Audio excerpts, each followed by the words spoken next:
Bon les gars, j'ai pas beaucoup de temps parce que apparemment il y a une éclipse bientôt et j'aimerais voir si j'arrive à la filmer. Ouais, bah parce que tu vois, il y a une éclipse qui passe, c'est pas tout le temps, je crois que celle-là c'est tous les 2 siècles et tout, t'as pas envie de rater le coche. Et je me dis, c'est un petit peu comme quand tu pars en vacances et tu fais de la photo et de la vidéo. En fait, je sais pas si t'es comme moi, le vidéaste photographe, donc on va dire vidéographe. Vidéographe, ouais, ça passe, ça le fait, vidéographe. Quand tu pars en vacances, tu te poses pas la question qui est, est-ce que je prends ma caméra? Je sais pas, est-ce que je suis le seul à quand je pars en vacances, je peux rester bloqué sur est-ce que je prends ma caméra? Parce que, attends, je vais me dire, ok, attends, je vais me dire, vas-y, viens, je prends la caméra comme ça, je pourrais, parce que là où je vais, de toute façon, tu vas partir en vacances, tu vas forcément prendre un beau cadre, un hôtel, machin et tout, un endroit où t'as pas envie de louper s'il y a des belles choses à prendre en vidéo, en photo et tout. Par exemple, si tu aimes bien prendre les photos immobiliers, les trucs comme ça, voilà, tu peux prendre ce qui est à l'intérieur de la chambre d'hôtel. T'as juste envie de partir avec ton boîtier pour ne rien rater. Mais est-ce que tu profites vraiment de tes vacances si tu pars avec ton boîtier en vacances pour prendre en photo ou en vidéo tout ce que tu fais? Après, il y a 2 types de personnes qui partent en vacances. Alors, je suis plutôt de la première catégorie, qui veut dire que si je pars en vacances, c'est pour ne rien faire. Ok, je pars en vacances, je veux pas faire de vaisselle, je veux pas faire à manger, je veux pas nettoyer, je veux m'occuper de rien du tout de ce que je fais habituellement chez moi. Partir en vacances, tu me dis, faut qu'on fasse les courses. C'est quel genre de vacances ça? Je dois faire des courses. Si je dois acheter des trucs, c'est des styles des chips, ouais, un petit apéritif. On va se poser, apéro, machin et tout. Et voilà. Sinon, il y a un bar. Mais attends, tu pars en vacances, tu me dis, faut qu'on fasse les courses. Pour moi, c'est pas les vacances. Je suis désolé. Donc ça, c'est pour moi les premières catégories. Après, tu as une autre catégorie de personnes, la deuxième dont je fais pas du tout partie, qui partent en vacances et qui te dit, allez, demain, rendez-vous 5h du matin pour qu'on puisse faire l'excursion sur le Nautilus. C'est un catamaran, tu vas voir, tu vas t'amuser. M'amuser? Comment ça, m'amuser? Tu m'as dit qu'il faut que je me lève à 5h du mat? Mais quand je suis à Paname, je me lève pas à cette heure-là, qu'est-ce que tu me racontes? Je pars en vacances, c'est pas pour me réveiller à 5h du mat où il y a même le soleil qui n'a même pas encore ouvert ses yeux pour que je puisse aller me les peler sur un port en attendant qu'un bateau arrive pour que je puisse me prendre la nuée, je sais pas quoi là, et puis j'ai le mal de mer et tout ça. Qu'est-ce que... Non! Je pars pas en vacances. Ouais, c'est trop bien, après on va faire du jet ski. Non! Je pars pas en vacances. Non. Et j'ai rien contre vous, hein. Vous pouvez partir en vacances, ça te dit excursion, balade de 4 heures sur la montagne, dans la forêt, bref. Il y a des gens qui partent en vacances et qui profitent d'être en vacances pour faire des excursions, des balades, des activités, pour se dépenser. D'accord, je te comprends. T'es dans ton travail, tu es toujours assis, donc quand toi tu pars en vacances, tu as envie de bouger. Je peux comprendre. Mais mets-toi à côté, tu n'es pas dans mon équipe. Et quand tu es dans cette situation-là, si tu es vidéaste, ou photographe, donc vidéographe, et tu es dans la deuxième situation, donc ceux qui partent en vacances et qui font excursion, tu as envie de tout documenter. Et c'est là où l'autre question, elle arrive. Qu'est-ce que je prends comme boîtier? Alors, est-ce que je prends mon bon vrai boîtier pour avoir des belles images et tout, très cinématique, ou est-ce que je prends un petit boîtier? Mais du coup, est-ce que je prends un petit boîtier, par exemple, et je prépare avec tout simplement un objectif, parce que j'ai pas envie de prendre trop de place, j'ai pas envie que ça prenne trop de place, et en plus, j'ai pas envie que ça se perd, j'ai pas envie non plus que ça soit endommagé, voilà. Bon, en même temps, après, j'ai envie de profiter de mes vacances, donc si je prends la grosse caméra, il faut prendre les batteries qui vont avec, et tu profites pas de tes vacances. En fait, je pense que le bon compromis pour quand tu pars en vacances, si tu possèdes ce genre de caméra-là... Alors attends, moi je vais le chercher parce que ils ont sorti plusieurs styles, plusieurs marques et moi je pense que vraiment, je vais commencer à partir sur ce type de caméra-là, même pour les prochains vlogs. Attends, je reviens.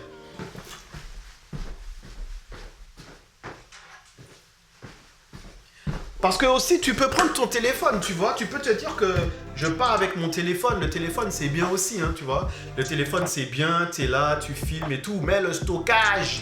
Oh, le stockage. Bon, ceux qui sont chez Android n'ont pas ce problème-là. Après, tu me dis, je stocke tout dans l'iCloud et tout, mais il faut encore payer de l'argent. Ou bien il faut acheter un disque dur. Bref, je m'égare. Tu veux prendre ton téléphone ou tout simplement, tu te prends une GoPro. Tout simplement, en fait, pour moi, honnêtement, tu pars en vacances, te prends pas la tête à partir avec quelle caméra tu vas prendre. prends juste ta GoPro en fait. Moi, je suis parti en vacances dernièrement. Et comme je fais partie de la première catégorie de ceux qui partent en vacances pour vraiment se détendre et ne rien faire le maximum que possible, il faut quand même que je compense avec autre chose, c'est que j'ai mes 3 enfants et je pars avec mon épouse quand on part en famille en vacances. Les vacances sont plus pour les enfants que pour nous. Je t'explique. Non, ça ne les intéresse pas de rester toute la journée à ne rien faire. Et ils ne comprennent pas. Eux, il faut qu'ils dépensent, il faut qu'ils s'amusent, il faut qu'ils bougent, il faut qu'ils découvrent les choses. C'est tout à fait normal, c'est des enfants. Mais toi, tu as envie de chill. Donc tu vas partir quelque part en vacances où tu pourras laisser tes enfants avoir des activités encadrées, surveillées, et toi de ton côté, tu peux chill. Il y a forcément un des parents qui doit se sacrifier pour que l'autre puisse chill. C'est une réalité. Ou tout simplement, si l'endroit est vraiment fait pour ça, tu laisses les enfants toute la journée, les sortes de kids park, quelqu'un s'en occupe, il n'y a pas de souci et vous pouvez chill. Alors nous, on aurait pu faire ça, mais comme il y a le 3e, on doit attendre encore un peu pour retrouver dans cette dynamique-là. Mais ce que je veux dire, c'est que si tu es dans cette configuration-là, ne te prends pas la tête, pas avec une GoPro. Surtout que DJI a sorti des GoPro. Franchement, tu as plusieurs types de GoPro. Tu as aussi les Osmo Pocket que tu peux utiliser. Franchement, ça se range dans la poche, dans un petit sac. Ça fait de très belles photos, vidéos, tout ça. Et c'est vraiment compact, rapide à utiliser. Et comme dans mon cas, on est plutôt sur le côté détente, ne rien faire, se poser, passer du temps avec les gens. Donc s'il y a quelque chose qui vaut la peine d'être pris en image, tout ce que tu as à faire, c'est de sortir ta GoPro ou ton DJI Osmo Pocket. Bim, tu le prends en photo, tu participes au moment, tu vlogs, c'est rangé, tu profites du panorama, tu profites de tes amis, tu profites de l'instant. J'ai essayé de faire mes dernières vacances et je suis parti avec, juste pour tester, je suis parti avec la Blackmagic et j'ai filmé tout ce que je pouvais filmer avec la Blackmagic autour de moi. Et c'était intéressant. C'était intéressant comme perspective et comme approche. Passer les vacances avec la Blackmagic 6K Pro, il faut faire des choses très calmes. Donc si tu es dans la 2e catégorie, là, le jet ski, le catamaran, la randonnée en montagne, le parapente, non, tu pars pas avec la 6K Pro. Tu pars pas avec ta caméra, non. La GoPro fera l'affaire. Premier cours de montage de barbecue par Bradley Sena. C'est quel modèle celui-là Alors celui-là c'est modèle ProLine. Voilà. D'accord. ProLine, c'est un peu comme les Audi RS8, tout ça. C'est un modèle 150 cc fumé par minute. 150 charbons. 150 charbons. 150 charbons heure. Il faut voir avec quoi ils sont en train de visser.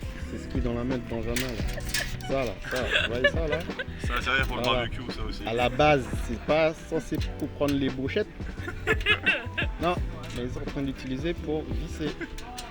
Donc avec le modèle ProLine, tu as pas la viande qui est livrée.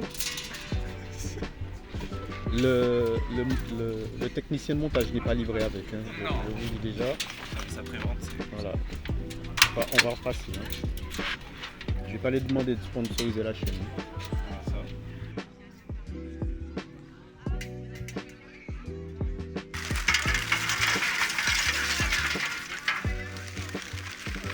Il y a une manivelle. Ouais, il y a une manivelle pour...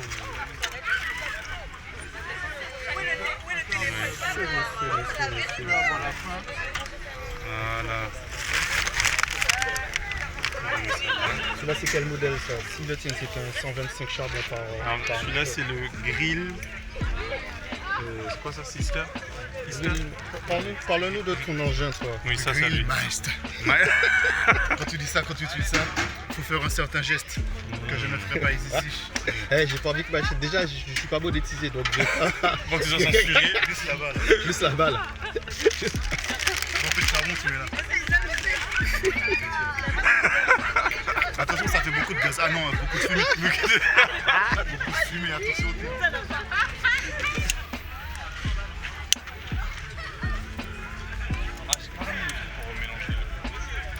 J'avoue, ça va vite. Hein. Un bout de bois par terre. Il est là en train de titiller le feu. Toi, si on était en l'herbe Cro-Magnon, toi, on t'aurait envoyé à la cueillette.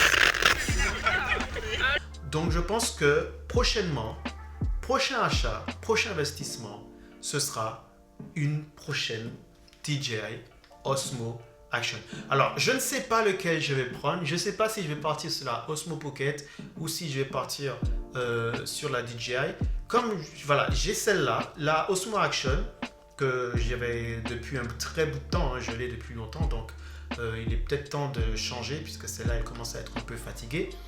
J'aimerais bien avoir dans vos commentaires, voilà, dites-moi en commentaire qu'est-ce que vous utilisez comme matériel de chez DJI en Osmo Pocket, que ce soit la 4, la 3, je sais pas, ou si vous êtes plutôt sur cette catégorie-là, la Osmo Action.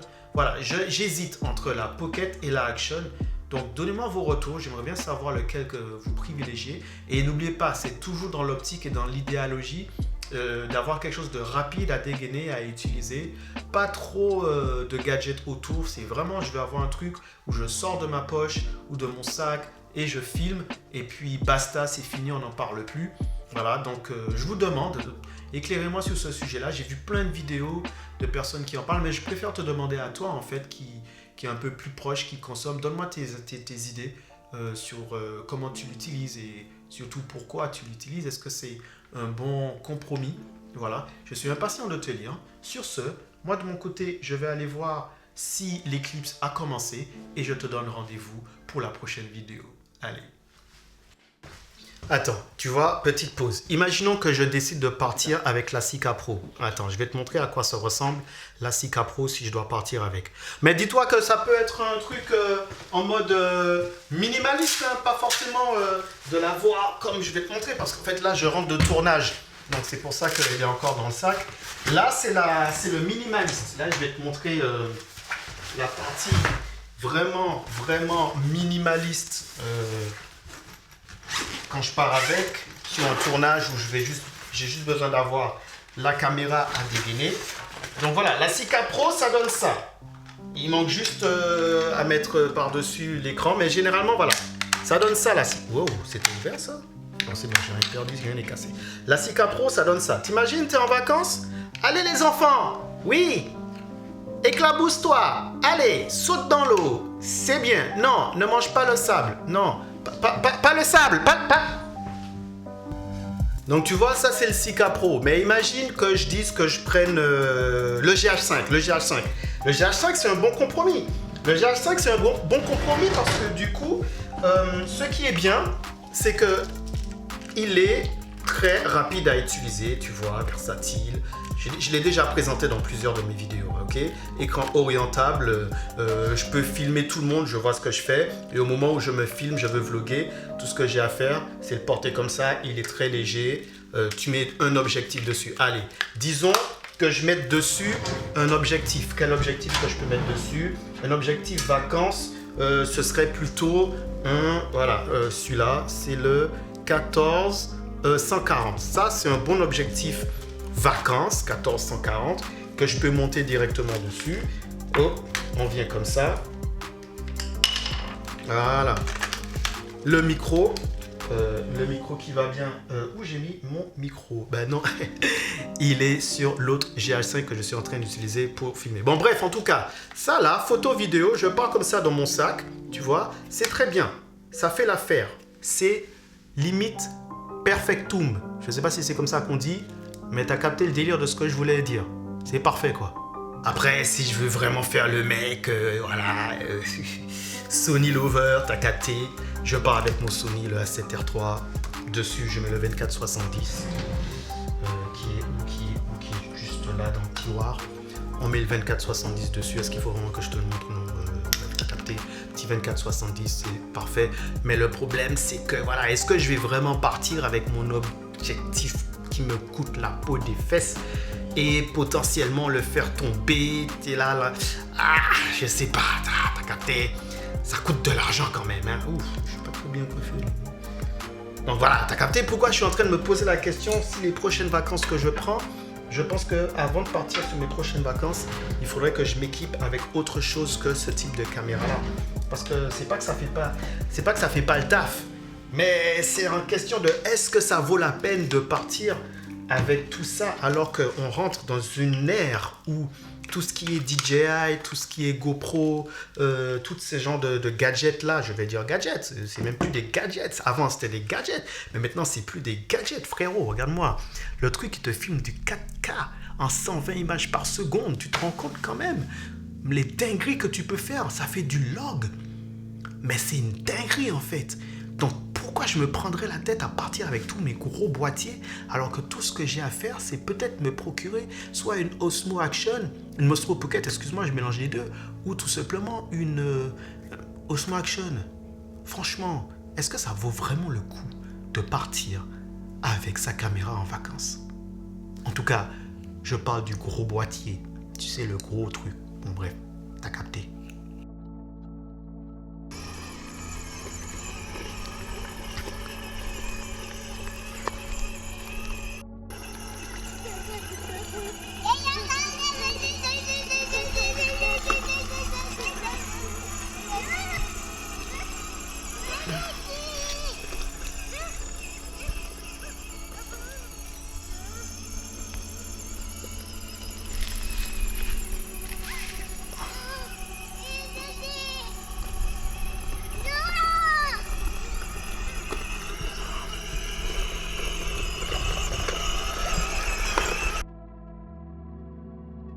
Bon allez les gars, on va aller voir si l'éclipse a déjà commencé et puis qu'est-ce que ça donne, tu vois. Bon après, j'ai pas les lunettes qu'il faut, mais bon, j'espère que ça va marcher.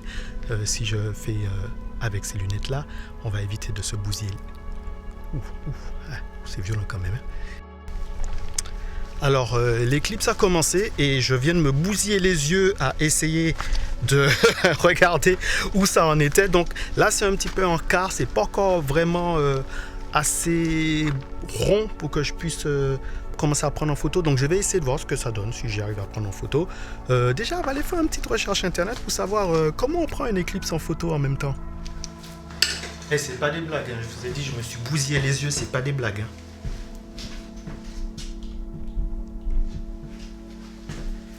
Allez, petite recherche. Comment photographier l'éclipse. Alors, comment photographier l'éclipse solaire? Bon cliché. Utiliser un téléobjectif. Ben ça, j'ai ça. C'est quoi? Ça va plus vite. Comment prendre l'éclipse solaire en photo? Alors, photographier une éclipse solaire, ça demande un peu de préparation. Mais le résultat peut être spectaculaire. D'abord, sécurité. Ne regarde jamais le soleil directement dans le viseur optique et n'oriente jamais un téléobjectif vers le soleil sans filtre solaire homologué placé devant l'objectif. Les lunettes d'éclipse, c'est pour tes yeux, pas pour l'appareil. Un filtre solaire certifié et une mise au point manuelle. ISO-SO, ouverture autour de f8 à f11, vitesse entre 1500 et 1/2000 en ajustant. Et si tu as la chance d'observer une éclipse totale, retire le filtre uniquement pendant la totalité, puis remets-le immédiatement dès que la lumière revient.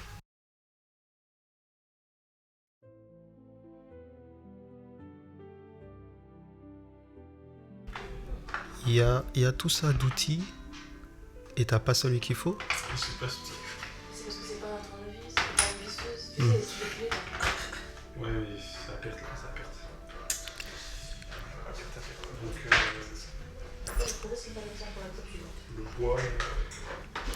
Faut que j'explique qu'on est au premier séminaire pour couple. J'ai appelé ce séminaire-là Monte ton meuble. C'est un séminaire où tu viens avec ta compagne. Tu apprends à monter les meubles et à communiquer. Donc on a le premier couple qui participe à ce séminaire avec nous. On a le couple qui est ici. Ils sont à l'étape 5 du montage du meuble. Ah, 6 maintenant. Mais on va sauter l'étape 6 pour passer au 7. D'accord, donc c'est un couple qui saute des étapes. Donc vous allez voir que c'est tout là le but du séminaire, c'est de vous expliquer comment ne pas justement sauter les étapes. Donc là, on a déjà un premier red flag. Il y a 18 étapes. Ils sont passés de l'étape 5 à l'étape 7. sans passer par l'étape 6, qui est une étape primordiale dans le montage du meuble. Je vous rappelle que c'est un meuble Ikea et que les meubles Ikea, si vous ratez une étape, si vous étiez censé avoir une étagère, vous vous retrouvez avec un lavabo. Il est en train d'utiliser, malgré qu'il a dit qu'il n'a pas les bons outils, un outil qui ne correspond pas du tout. Je l'ai vu tout à l'heure utiliser un cruciforme pour essayer d'utiliser... Voilà, je vous rappelle que c'est l'homme sur la précédente vidéo qui a essayé de monter un barbecue avec une pince à brochette. Et ça a fonctionné quand même. Ça a pris 6h40. On a eu le temps de fêter l'anniversaire, de rentrer chez nous. Le tournevis... Il fallait que je désassemble le barbecue aussi. Ah, il a réussi à le désassembler. Ou alors l'a-t-il laissé sur place? Attends, mais tu vois, tu enchaînes des étapes, mais Je vous invite à suivre cet épisode. Vous aurez un couple par an. Suivons l'étape C'est comme ça. cruciale numéro 7. Tu passes une étape sans prévenir. Alors, serez-vous capable de deviner quel meuble nous sommes en train de réaliser avec la participation du couple? C'est pas que je doute de toi, mais Si, je doute. c'est qu'il faut... Ceci est supposé être une armoire. Pour l'instant, ça ressemble à un barbecue. C'est le pot. Ah, j'ai peur. Alors, Voyons voir comment il va lire le plan. Va-t-il lire ce qu'il voit est-ce que je vais voir ce que je lis? ou va-t-il essayer d'anticiper ce qu'il croit comprendre? Ah, Très bien, c'est bon. dans le séminaire, on apprend à se découvrir soi-même. C'est moi qui montais le meuble à la maison. Qu'est-ce que je fais? Vous assistez à un premier échange avec le couple. Une question de priorité et de place. Nous avons madame qui dit que c'est elle qui a l'habitude de monter les meubles. Mais sur les meubles montés par madame, monsieur, combien avez-vous jeté? Aucun. Si, on en a jeté. Lequel? On en a jeté. Lequel? Vous constatez que le but du séminaire, c'est de poser des questions afin de pouvoir soulever les éventuels problèmes qui existent au sein C'est pas du couple, dans la communication, C'est pas des... afin de pouvoir... Quel meuble? Il a demandé si on a jeté. Quel meuble? Par contre, on a déménagé, non? Oui, mais quel meuble on a jeté? Je crois que j'ai foutu un problème. Non, quel meuble? Comment vont-ils régler cela? Quel meuble? J'aime pas ça, tu mens la caméra comme ça. Du coup, On a monté tous les meubles. quel On meuble? les a gardés. L'armoire, c'est qui l'a monté? Bah, on a une armoire là. Est-ce qu'on l'a jeté? Non. Alors qu'elle est Pas cassée. encore, mais tu veux la jeter. Oui, mais elle est cassée. Voilà, pourquoi tu veux la jeter? Elle est cassée. Parce que tu l'as montée. Elle est cassée. Bah, elle est bancale un peu quand même. Elle est cassée. Elle est bancale. Elle est cassée. Le tiroir est cassé. Mais elle est cassée après que tu l'aies montée ou... Après le déménagement. Donc monsieur, après le déménagement. Arrête de faire dire ça. Il y a la caméra. Je m'en fiche. Je m'en fiche. T'es un menteur. Bah, toi, tu... Nous allons passer à une page de pub et nous allons revenir après 2 burgers et 4 frites. Mais c'est pas un mensonge. Restez connectés pour la suite de l'épisode. Tout la que j'ai monté. C'est Je te dis que c'est Bébé, on a votre jeté- psychologue on a couple, dit à la caméra qu'on avait jeté les meubles. le séminaire, régler les problèmes de communication Menteur. en montant un meuble. En même temps, moi, ça me profite parce qu'ils montent mes meubles et moi, je règle leurs problèmes. Non, c'est- je m'en Merci beaucoup d'avoir suivi cette vidéo. Je vous donne rendez-vous pour le prochain épisode. Si vous êtes sage, abonnez-vous, likez, partagez et commentez. Et on se donne rendez-vous à la prochaine. Il a posé la question. Nous sommes avec monsieur et concernant la petite altercation qu'il y a eu juste avant dans l'épisode précédent, Effectivement. comment avez-vous réglé la situation en termes de communication? Alors, c'est simple. La réponse est un peu dans la question communication. Tant qu'il y a de la communication, c'est encore bon dans un mariage. Et ça, c'est important. Parce que dans la situation que vous avez vue, elle a continué à communiquer. Si elle avait arrêté de parler, là, ça aurait été un problème. Donc je rectifie justement ce que je disais. Et non pas que je suis sous la menace, mais c'est vrai qu'elle était très... Toujours tout là. Oui, ok. C'est une femme qui est très manuelle. Et c'est elle qui a monté la majorité des meubles dans notre foyer. Pendant que moi, effectivement, je n'avais pas le temps, je partais au travail. Donc c'est elle qui a monté beaucoup de meubles. Donc effectivement, elle a de nombreuses compétences. Et est-ce que du coup, c'est vrai que par rapport à tous les meubles qu'elle a montés, combien ont été jetés? Alors, pour l'instant, 0. Voilà, pour l'instant, 0. Il y en a un qu'elle veut jeter. Mais effectivement, pour l'instant, 0. Et tous les meubles, enfin, la majorité des meubles sont très fonctionnels jusqu'à aujourd'hui. Donc vous avez pu constater, chers amis, chers téléspectateurs, que pour pallier à un problème de communication, il faut toujours continuer à communiquer. Voilà. N'oubliez jamais que la communication, c'est la clé. Tant que vous communiquez avec votre partenaire, la solution sera à trouver. Ne restez pas sur vos acquis, ne restez pas sur vos décisions, ne restez pas sur votre propre vision.